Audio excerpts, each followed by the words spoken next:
Hey everyone, it's Carl back with another vlog. So just a quick question. Have you ever searched for a song in Spotify, track an order, or even check your grades online? Well, guess what? You've just interacted with a database.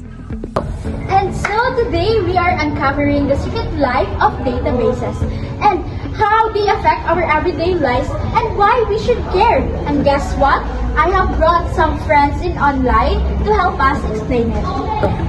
To get the facts, I called up the seasoned student. So what are you waiting for? Let's hop into the call.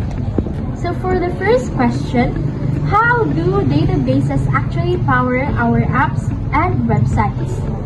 So how do databases actually power our apps and websites? So essentially, tanan applications such as ginagamit daily, such as Facebook, YouTube, TikTok, mga nga is nana sila databases. And ginapower na sa databases through storing users data. For example, sa register. If mag-register ka, you're actually giving them your personal data and kana din siya nga personal data, yan din na sa sa iyang database.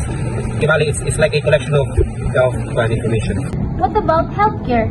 I've heard databases could also save lives. Of course, no. So, database especially in hospitals and healthcare are very useful kay ina-track nila ang records, not only the name but also ang ilang past diseases such as kung na sila sakit kung yan na-cure, di matrack din nila sa record kung saan na and kusapod nga makapasave sa ilaha is ang ilang process mismo kay since use naman sa database mas efficient na ilang way of flow sa ilang hospital.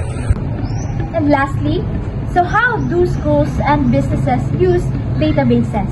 As for schools, ang schools, gina-utilize sila ang database by storing the students' personal information such as LRN, student ID, name, and pass. And of course, sila yung personal information sila parents. Then, as for the business, it is very crucial yun nga naagid ang database na rin kay man since nowadays, it's starting to evolve na kita sa more on science technology. So, many businesses yun na sila sa galing na sila sa database kay it's not only efficient but it's cost efficient para magkastuan na ang mga database such as sa mga apps ng mga processes. So, para to. Thank you for those wonderful answers.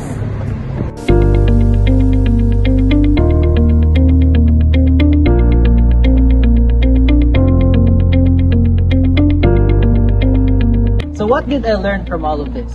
Databases are basically the invincible engine that powers everything, whether it be from tech, education, healthcare, and business.